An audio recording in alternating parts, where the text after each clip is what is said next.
ശ്രീലേഖ ചേച്ചിയും V K Prasanth M L എയും തമ്മിൽ വർഷങ്ങളായി വളരെ വ്യക്തിപരമായ അടുപ്പമുണ്ട്, സൗഹൃദമുണ്ട്.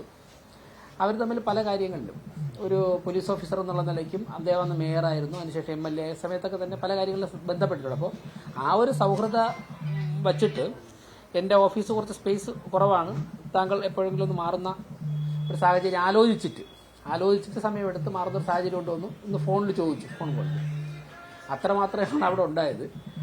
അപ്പോൾ അതിന് ഇത്രത്തോളം രാഷ്ട്രീയവൽക്കരിച്ച് ഒരു ചെയ്യേണ്ട ഒരു ആവശ്യമില്ലായിരുന്നു എന്നുള്ളതാണ് അഭിപ്രായം. അത്രേ അതിൽ സംഭവിച്ചിട്ടുള്ളൂ.